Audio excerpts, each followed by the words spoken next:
"I'll give you $7,000 if you address me in Neapolitan," laughed the Mafia Boss at the waitress, his eyes glinting with amusement as he studied her reaction. The surrounding men in expensive suits chuckled obediently, their collective gaze following her every move as she clutched her notepad tighter.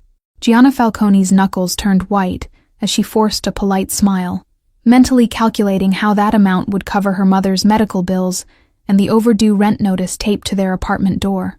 The restaurant's dim lighting couldn't hide the expensive watch on the man's wrist, or the subtle bulge beneath his tailored jacket that whispered danger. "I'm sorry, sir, but I don't speak Neapolitan," she replied softly, aware that every table in the upscale Manhattan restaurant had fallen silent. The man leaned forward, his cologne expensive and subtle, fingers drumming rhythmically on the pristine white tablecloth. 21-year-old Gianna had worked double shifts for the past 2 weeks, her nursing school textbooks gathering dust as her mother's condition worsened, and the medical bills multiplied. Her shoulders ached from carrying trays, and her feet burned in the mandatory heels that management insisted enhanced the dining experience. The man, whom other staff members had whispered was Sergio Bianchi, head of one of New York's most feared crime families, smiled with unexpected warmth that transformed his harsh features. "What languages do you speak then, little sparrow?" he asked, the nickname rolling off his tongue with practiced charm. "Italian, sir. My grandmother was from Sicily," Gianna answered, surprised by her own honesty, as the weight of her financial desperation pressed down on her shoulders. The restaurant manager hovered nervously nearby, clearly recognizing their dangerous customer. Sergio's expression changed subtly, a flash of genuine interest replacing his predatory amusement as he studied her more carefully. "Come to my office tomorrow at noon," he said, sliding a business card across the table with a perfectly manicured finger. "I don't think that would be appropriate," Gianna replied, though she didn't immediately withdraw her hand from the card, the promise of those $7,000 dancing in her mind. Her mother's medication had doubled in price last month, and the landlord wasn't accepting partial payments anymore. The other men at the table exchanged knowing looks, but Sergio silenced them with a barely perceptible gesture before returning his attention to her. "Nothing inappropriate, Ms. Falcone," he said, her name tag clearly visible. "Just a business proposition. Translation work for a legitimate enterprise." Her eyes widened slightly at how easily he controlled the room, how everyone from busboys to his own associates responded to his slightest movement. "How did you know I need money?" she asked, abandoning professional courtesy for brutal honesty. "Everyone needs money," Sergio replied with a shrug that made his expensive suit shift across broad shoulders. "But not everyone has skills worth paying for." He took a sip of wine, appraising her with eyes that seemed to read every financial worry etched across her features. Gianna's phone vibrated in her pocket. The hospital again, most likely with another update about her mother's deteriorating condition, or another form requiring her signature. The weight of responsibility pressed against her chest, making each breath a conscious effort. "Just translation work?" she asked, fingers finally closing around the business card, its embossed letters catching the light as she tucked it into her apron pocket. The address was in the financial district, a world away from her cramped apartment in Queens. Sergio nodded once, definitive and commanding, before returning to the menu as if their interaction had been entirely ordinary. "1 hour of your time for $7,000, he confirmed. "And if you impress me, there will be more opportunities." Gianna nodded and moved to the next table, her mind racing with possibilities and dangers as she mechanically took orders from oblivious diners. The business card seemed to burn in her pocket, a ticket to either salvation or destruction. 3 days later, Gianna stood outside the imposing glass skyscraper, her reflection distorted in its mirrored surface as she clutched her worn purse. The eviction notice had arrived that morning, giving her 72 hours to pay or vacate the apartment where her bedridden mother currently rested. Inside the building's marble lobby, security guards with concealed weapons tracked her progress to the private elevator that whisked her upward to the penthouse floor. Her heartbeat accelerated with each passing floor, the numbers illuminating with quiet precision. "Ms. Falcone, welcome," said a smartly dressed woman with sharp eyes and a Bluetooth earpiece, leading her down a hallway adorned with what appeared to be original artwork. Gianna recognized a Picasso and wondered how many illegal activities had funded its acquisition. Sergio's office showcased a city divided, the gleaming towers of wealth visible through one window, the struggling neighborhoods barely visible in the distance through another. He stood as she entered, more imposing in daylight than in the restaurant's forgiving shadows. "Your mother has lupus, requires specialized medication, And your landlord is Theodore Watts, a man known for exploiting vulnerable tenants, Sergio stated without preamble, gesturing for her to sit in a leather chair that probably cost more than her semester's tuition. The casual display of his knowledge sent ice through her veins. Gianna resisted the urge to flee, straightening her shoulders instead as she met his gaze directly. "You've been investigating me," she said. Not a question, but an accusation, her hands steady despite the fear coursing through her. "I investigate everyone who enters my world," he replied with a shrug, pouring sparkling water into 2 crystal glasses without asking her preference. "I'm offering you a position as my cultural attaché and translator, perfectly legal, well compensated, and with flexible hours for your studies." The proposition hung between them, suspiciously generous, yet desperately needed, and Gianna found herself cataloging the details of his face. 30 years old at most, with intelligent eyes that missed nothing, and a mouth that rarely smiled genuinely. Power emanated from him like heat from pavement in August. "Why me?" she asked finally, leaving the water untouched as suspicion warred with need in her mind. There must be professional translators with more experience and qualifications than a nursing student with conversational Italian. Sergio leaned back in his chair, studying her with an intensity that made her feel transparent. "Most professionals lack certain qualities I value: hunger, discretion, and the moral flexibility that comes from genuine desperation," he explained, his accent becoming more pronounced as he continued. "I'm not morally flexible," Gianna protested, though the business card in her purse and her presence in this office suggested otherwise. The weight of her mother's medical needs pressed down on her shoulders like concrete blocks. Sergio smiled then, the expression transforming his face into something almost boyish, despite the calculating eyes that remained unchanged. "We all become flexible when someone we love is suffering," he observed with quiet certainty that suggested personal experience. Her phone buzzed again, the hospital's number flashing on the screen, and Gianna made her decision, as she had made every important choice in her life, quickly, decisively, and with her mother's well-being as the only consideration that truly mattered. "When do I start?" she asked, reaching for the water glass at last, her reflection fractured across its crystal surface as Sergio's smile widened with satisfaction. The decision felt simultaneously like surrender and the first autonomous choice she'd made in months. "Now," he replied, pressing a button on his desk that summoned his assistant with a leather portfolio and an envelope thick with cash. Her first payment in advance.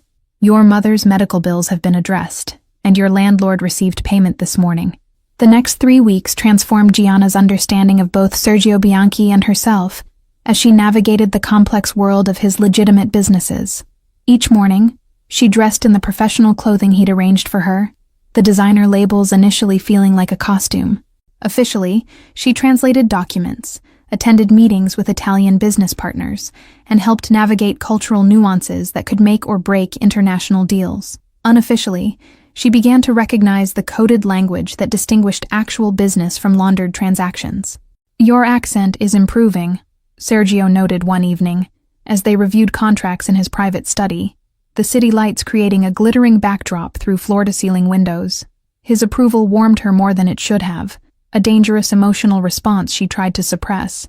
The line between employer and something more complicated blurred with each late-night conversation about literature, music, and the Sicily of her grandmother's stories. Sergio's knowledge surprised her. Behind the ruthless businessman lurked a mind cultivated through voracious reading and genuine curiosity. "Why the Mafia?" she asked one night, the question escaping before caution could contain it as they shared Sicilian wine after a particularly successful negotiation. The question hung between them, dangerous and inevitable as her understanding of his world increased. Sergio's expression hardened momentarily, before softening into something more vulnerable than she'd witnessed before. "My father was killed when I was 12. His business partner's ambition exceeded his loyalty," he explained, swirling the ruby liquid in his glass. "So it's revenge?" Gianna pressed, emboldened by exhaustion and the strange intimacy that had developed between them as she became increasingly essential to his daily operations. Her nursing studies continued in the mornings, funded now by a scholarship he had mysteriously arranged. Sergio shook his head, his gaze distant as he considered her question with unexpected seriousness. It began as survival, evolved into revenge, and eventually became the only path available, a choice that wasn't really a choice at all. The dichotomy of the man fascinated her. capable of ordering violence without hesitation, yet ensuring her mother received the best specialist in New York, and personally visiting the hospital to ensure the staff's attentiveness. His contradictions defied simple categorization. His phone rang, the tense conversation in rapid-fire Neapolitan requiring no translation for Gianna to understand its ominous nature. Sergio's expression darkened as he ended the call, his eyes meeting hers with unexpected concern rather than his usual mask of control. "You should go home tonight, directly and without stops," he instructed, already texting someone as he moved toward his private elevator. The sudden shift from philosophical conversation to urgent action left her disoriented. "What's happening?" she asked, gathering her things quickly, recognizing the subtle shift in atmosphere that she'd learned indicated trouble approaching. The security team moved with heightened alertness, weapons no longer concealed but openly displayed. Sergio hesitated, then made a decision visible in the subtle relaxation of his shoulders. "The Palmieri family believes I've encroached on their territory," he explained, surprising her with his honesty as he escorted her to the elevator himself. "And have you?" she asked, stepping into the elevator that would separate them, suddenly afraid for reasons she couldn't entirely articulate. Their relationship, whatever its nature, had become something she wasn't prepared to lose. "No," he replied, holding the door open a moment longer, his expression uncharacteristically open. "But truth matters less than perception in this world, and they perceive a threat that must be answered with a show of force." The elevator doors closed on Sergio's concerned expression, leaving Gianna alone with her thoughts as she descended to the lobby. Two security men she recognized as Sergio's employees materialized from the shadows, flanking her without explanation. "Mr. Bianchi insists on your safety," one explained curtly when she questioned their presence, his hand constantly hovering near his concealed weapon. The black SUV waiting at the curb had bulletproof windows, a detail she wouldn't have noticed 3 weeks earlier. Her apartment felt different when she arrived. Smaller, shabbier, a temporary space rather than home. Her mother looked up from her medical bed in the living room, immediately sensing the tension in her daughter's posture, despite her attempted cheerfulness. "You've changed," her mother observed, patting the edge of the bed in invitation, her once strong hands now fragile with prominent veins and arthritis. Gianna sat carefully, avoiding the IV lines that had become a permanent fixture in their small living space. The news played silently on their second-hand television, breaking coverage of a fire at a warehouse in Brooklyn that Gianna recognized with a sickening lurch as one of Sergio's storage facilities. The reporter mentioned suspected arson and potential organized crime connections. Her phone rang at midnight, Sergio's private number, the one he'd told her to use only in emergencies. His voice sounded strained, background noise suggesting movement and multiple conversations happening simultaneously around him. "I need you to access files in my personal safe," he said without greeting, the urgency in his tone making her sit upright in the darkness of her bedroom. He gave detailed instructions about hidden mechanisms in his office bookshelf that would reveal the concealed vault. The security team arrived 20 minutes later to escort her back to the tower, the city streets eerily empty as they drove at speeds that ignored traffic laws. Her heart pounded with equal measures of fear and exhilaration, her role suddenly far beyond mere translation. Sergio's office showed signs of hasty departure, papers scattered, a half-empty coffee cup still warm on his desk. Following his instructions precisely, she located the hidden panel behind a first-edition Machiavelli, the irony not lost on her, as the safe door swung open silently. Inside were USB drives, paper documents, and a handgun that she deliberately avoided touching as she retrieved the specific folders he'd requested. Her nursing training had taught her to remain calm in emergencies, a skill now serving her in entirely unexpected circumstances. Dawn broke as she delivered the documents to a luxury hotel penthouse where Sergio had established temporary headquarters. His inner circle of advisors gathered around a makeshift command center. He looked exhausted but relieved at her arrival, momentarily touching her hand as she passed him the files. "The Palmieri family moved against 3 of our legitimate businesses tonight," he explained quietly, leading her to a corner where they could speak privately. "They're trying to provoke a public war that would draw police attention to operations they believe we're running." Gianna watched his face carefully, noting the careful word choice, "believe we're running," rather than confirmation or denial. The ethical line she'd promised herself she wouldn't cross seemed increasingly blurred as she became further embedded in his organization. "What happens now?" she asked, accepting the coffee an associate handed her, the adrenaline of the night beginning to fade into bone-deep exhaustion. Through the hotel windows, New York continued its morning routine, oblivious to the power struggle happening in its midst. "Now we negotiate from a position of strength," Sergio replied, his gaze moving to the documents she'd retrieved, evidence of something the Palmieris desperately wanted hidden, judging by the grim satisfaction in his expression.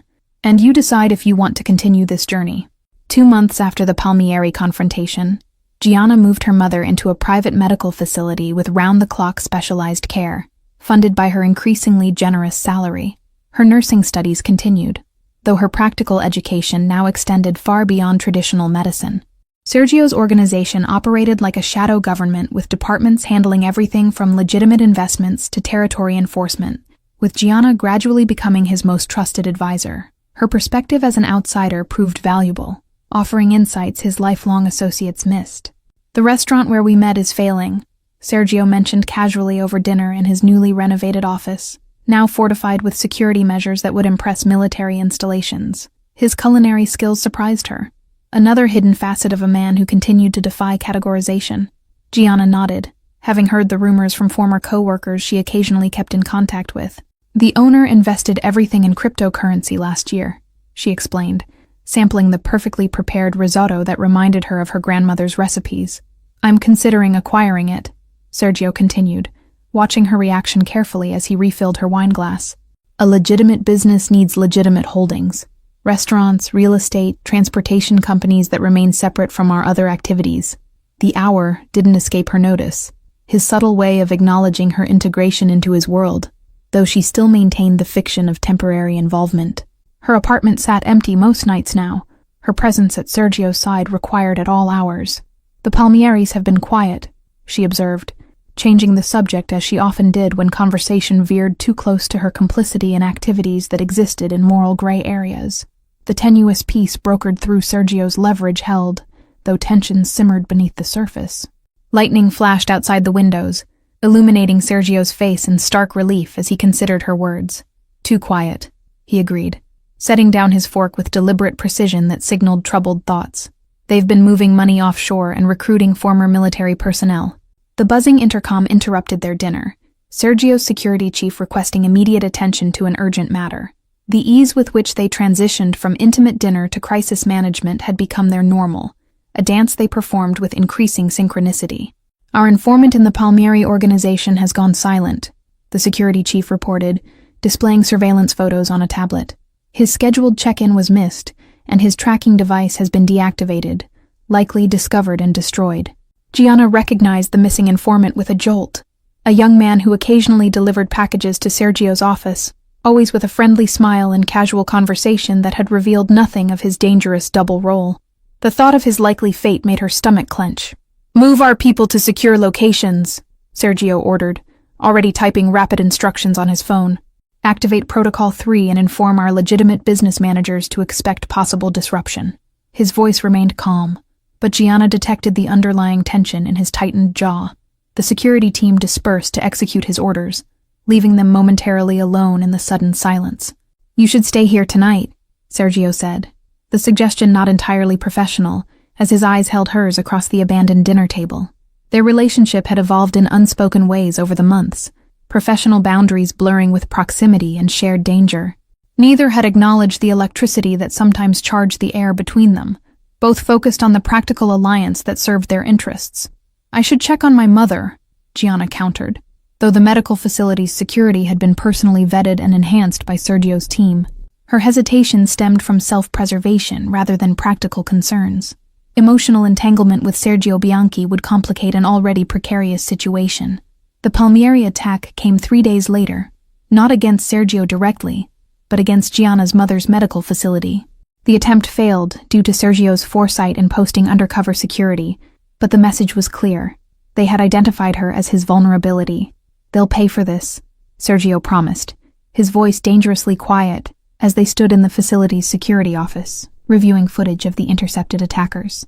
His hand rested protectively on the small of her back, a gesture that felt both comforting and possessive. Gianna's professional demeanor cracked for the first time since joining his organization, her hands trembling with delayed shock and rage. "This isn't what I signed up for," she whispered, though even as the words left her mouth, she recognized their futility. Her mother had been moved to Sergio's private estate in Connecticut, surrounded by security that would protect a head of state. Gianna paced the guest suite adjacent to her mother's room, torn between gratitude for Sergio's protection and resentment at the danger her association had created. "You can leave," Sergio said from the doorway, startling her with his silent approach, a habit she'd never grown accustomed to despite months in his company. He looked genuinely troubled, the mask of control slipping to reveal unexpected vulnerability. The offer surprised her, not because he made it, but because the thought of leaving had become unimaginable. "And go where?" she asked, gesturing to encompass their situation. "The Palmieris won't forget my face or my connection to you just because I walk away." Rain lashed against the windows of the estate, the storm outside mirroring the tumultuous emotions in the room. "I could arrange a new identity, relocate you and your mother internationally," he suggested, though his expression suggested the option pained him. "Is that what you want?" Gianna challenged, stepping closer to him, suddenly tired of the unspoken current between them. Her hand rose to his face, tracing the scar at his temple that she'd never asked about despite her curiosity. Sergio captured her hand against his cheek, his composure finally breaking as he pulled her against him with unexpected gentleness. "What I want has rarely mattered in my life," he admitted, his voice rough with emotion rarely displayed. Their first kiss tasted of danger and inevitability, crossing a line that had been drawn in sand rather than stone from the beginning. Gianna surrendered to the moment, acknowledging that her fate had been sealed the night she accepted his business card. Morning found them strategizing rather than speaking of personal developments, their newfound intimacy seamlessly incorporated into their professional partnership. "The Palmieris expect retaliation, violent and immediate," Sergio explained, spreading maps across the library table. "Which is exactly why we shouldn't give them what they expect," Gianna countered, her mind working through alternatives with the analytical precision that had made her valuable to him. "They're vulnerable financially after their recent expansion. Attack their funding sources instead." Sergio's expression shifted from skepticism to consideration as she outlined her approach, using legal channels to freeze Palmieri assets through their legitimate business holdings. Banking irregularities reported anonymously to financial oversight committees, she suggested, thinking aloud. The strategy took shape between them, a blend of her outside perspective and his insider knowledge creating something neither could have developed alone. Their fingers occasionally brushed as they marked important locations on the maps, the casual contact charged with new meaning. "This could work without bloodshed," Sergio acknowledged finally, leaning back to survey their completed plan. "But it won't end them permanently. Financial recovery is possible, given time and resources they likely have hidden." 6 months after implementing their financial strategy against the Palmieris, Gianna stood at the window of Sergio's Manhattan penthouse, watching a police raid on the rival family's headquarters across town. The operation represented the culmination of their carefully orchestrated plan: anonymous tips, strategic evidence placement, and patience. "It worked exactly as you predicted," Sergio said, coming to stand beside her, his proximity now familiar and comforting rather than intimidating. His empire had not only survived but thrived during the conflict, emerging stronger while maintaining a pristine public image.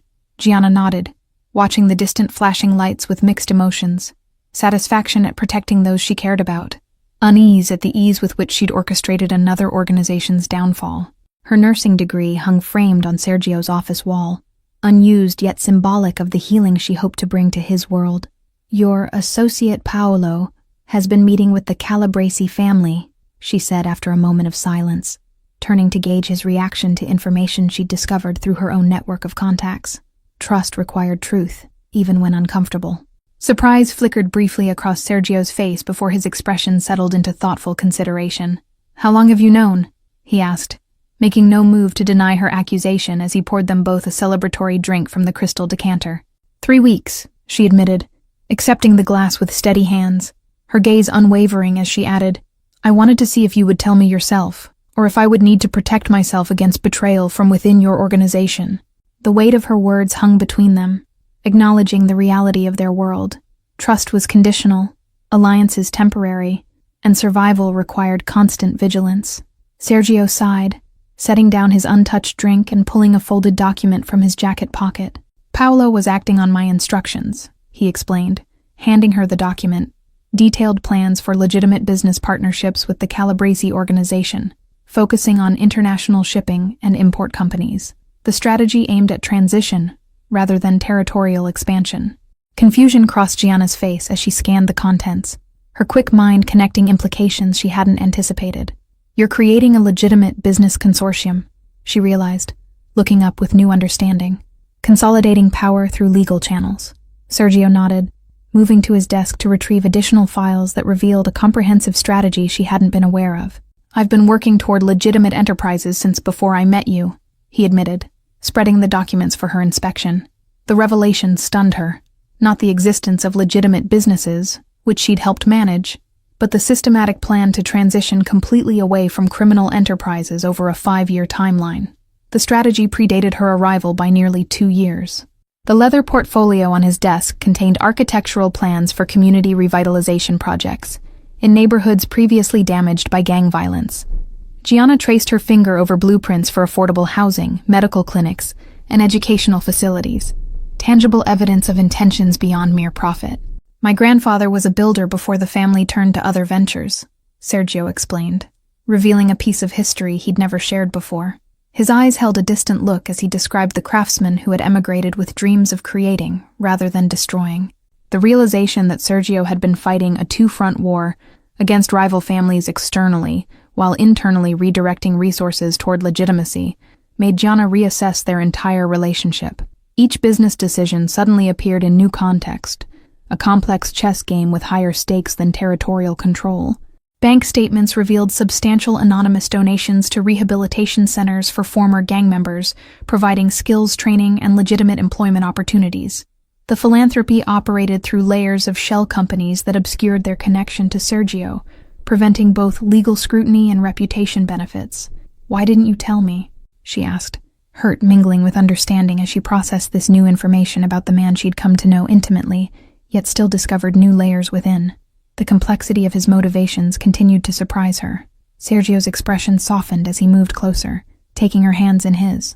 "At first, because I didn't trust you," he admitted with characteristic honesty. "Later, because I feared you'd see it as manipulation. A story designed to ease your conscience about working with me." The city lights created patterns across the polished floor as they stood together in momentary silence. "My father's killer was never punished by the law," Sergio continued, his voice dropping to a near whisper. "But he was destroyed by his own choices. Drinking, gambling, paranoia." Understanding dawned as pieces clicked into place. Sergio's meticulous attention to health, his avoidance of substances that clouded judgment, his long-term strategic thinking. "You wanted revenge, but you wanted to succeed where he failed even more," she realized aloud. Gianna studied the man before her with new clarity. Not simply a criminal with occasional moments of decency, but a strategic mind playing a long game with clearly defined end goals. "What happens when the transition is complete?" she asked, the question weighted with personal implications. "That depends on you," Sergio answered, vulnerability rarely displayed now openly visible in his expression. "I've built something that can last beyond the shadows, but I don't want to walk into that future alone." The wedding was small, but elegant, held in the restored restaurant where they'd first met, now a successful establishment under their legitimate business umbrella. Gianna's mother attended in a wheelchair, her condition stabilized though not cured, her smile radiant as she watched her daughter begin a new chapter. "Mrs. Bianchi," Sergio whispered against Gianna's ear as they shared their first dance, the name both strange and fitting as she adjusted to this new identity. The guests represented a careful blend of legitimate business partners and trusted associates from their shared past. Their honeymoon took them to Sicily, to the small coastal village where Gianna's grandmother had been born, reconnecting with roots that provided foundation for their future. The ancient stones and timeless sea offered perspective on their relatively small lives and choices. "I want to establish a medical foundation," Gianna announced one morning as they walked along the beach, her professional training finding new purpose in their evolving empire. "Specializing in autoimmune research and treatment accessibility for underserved communities." Sergio nodded thoughtfully, already mentally allocating resources and considering potential partnerships with research institutions. "We could start with a clinic near your old neighborhood," he suggested, his business mind automatically expanding her concept into actionable strategy.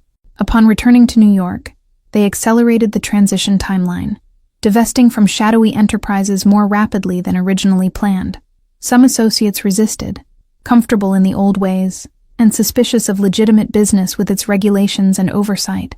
Paolo is organizing resistance, Gianna informed Sergio after intercepting concerning communications, the skills she'd developed during the Palmieri conflict, now serving to protect their new vision.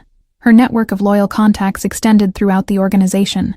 The confrontation occurred in their conference room, Paolo and 3 senior lieutenants expressing their concerns about abandoned territories and lucrative operations being shuttered. "You're destroying what your father built," Paolo accused, his loyalty to old ways overriding his personal regard for Sergio. "My father built a prison," Sergio replied calmly, remaining seated as tensions escalated around the polished conference table, every day wondering which associate would betray him, which rival would attack, which prosecutor would build a case that would stick. Gianna watched the exchange silently from her position beside Sergio, noting which associates seemed receptive to their vision and which remained entrenched in criminal mindsets. The division was becoming clearer with each passing week, forcing decisions about who could transition with them. "I'm offering you partnerships in legitimate enterprises with consistent profits and 0 risk of imprisonment," Sergio continued, sliding folders across the table containing detailed business proposals, or generous severance packages to pursue your own paths elsewhere. The choice presented reflected their new approach: opportunity rather than threats, business rather than violence, though the underlying steel in Sergio's voice made clear that opposition would not be tolerated. The room divided visibly between forward-looking associates and old guard resistors. "Your father would be ashamed," Paolo spat, pushing away from the table without opening the folder, followed by 2 associates whose expressions suggested their decisions were already made. The door closed behind them with quiet finality, a chapter ending. Gianna squeezed Sergio's hand beneath the table, feeling the tension in his body though his face remained impassive. "We knew there would be casualties," she reminded him softly, as the remaining associates reviewed the proposals with increasing interest. Progress accelerated following the split. Cleaner operations, smoother transitions, and innovative approaches from team members embracing legitimate challenges. Their corporate headquarters expanded into adjacent buildings, housing medical research, import-export operations, and restaurant management divisions. The diplomatic missions to former rival territories required delicate navigation, with Gianna often serving as intermediary, where her nursing background provided credibility, separate from Sergio's complicated history. Her genuine concern for community health initiatives opened doors that would have remained closed to him alone. Local government officials, initially suspicious of their sudden interest in urban development, gradually became allies as promised projects materialized without the expected strings attached. The Bianchi Neighborhood Revitalization Grant funded parks, after-school programs, and small business incubators in areas previously controlled through intimidation. "You're building a legacy that heals rather than harms," Gianna observed one evening as they reviewed applications for their scholarship program, targeting students from neighborhoods affected by gang violence. The irony wasn't lost on either of them, using wealth accumulated through questionable means to create opportunities that might prevent others from following similar paths. Former enemies became reluctant business partners, as Sergio's reputation transformed from feared enforcer to respected entrepreneur whose handshake carried more weight than written contracts. The transition wasn't without setbacks. 2 attempts on his life by old guard diehards who viewed legitimacy as betrayal of their code. 3 years after their wedding, Gianna stood in the newly opened Bianchi Medical Center, watching patients receive treatments that would have saved her mother had they been available sooner. The facility represented the culmination of her personal journey, from desperate waitress to philanthropic medical director.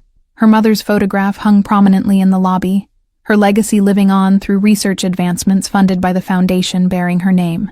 The clinic primarily served low-income patients, providing cutting-edge treatments regardless of insurance status or ability to pay. The governor confirmed his attendance at next week's charity gala, Sergio mentioned as he joined her, his business attire impeccable as always, though now worn for board meetings rather than intimidation tactics. His transformation from feared crime boss to respected entrepreneur and philanthropist had been methodical and complete. The final traces of their criminal past had been systematically erased, records destroyed, associates transitioned or retired, territories abandoned to rivals who subsequently faced federal prosecution without Bianchi involvement. Their history remained known only to them and a handful of trusted confidants. Paolo was arrested in Miami, Gianna informed him, having maintained surveillance on potential threats out of habit rather than necessity. Their former associate had attempted to establish his own organization after leaving, lacking Sergio's strategic vision and Gianna's attention to detail. Sergio nodded without satisfaction, having predicted this outcome years earlier when offering Paolo alternatives. "Some people can't imagine a different path," he observed, his arm slipping naturally around her waist as they walked through the clinic's research wing.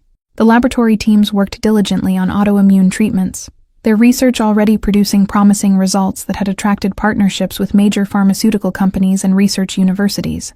Gianna's nursing knowledge combined with academic collaborations had created innovative approaches to previously stubborn medical challenges. "The restaurant chain expansion is proceeding ahead of schedule," Sergio added as they continued their tour, referring to the legitimate business that had grown from that first restaurant where they'd met. Their company now operated 30 high-end establishments across the East Coast.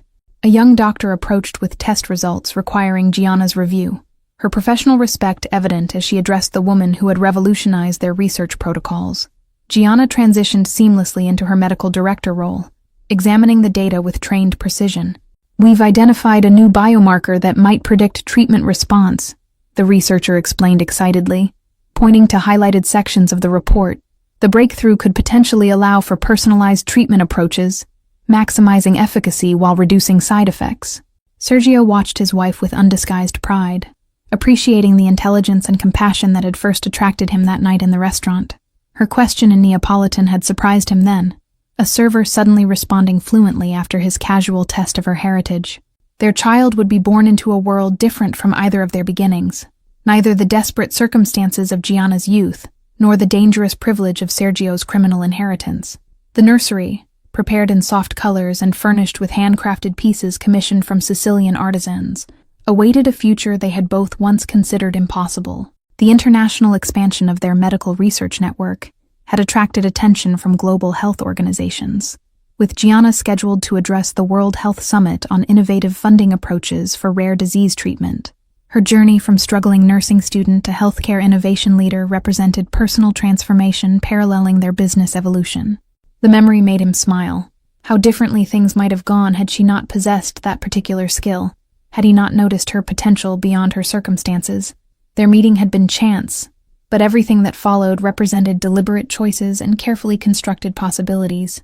"We should visit Sicily again next month," Gianna suggested, as they finished their clinic tour, returning to more personal matters now that business had been addressed.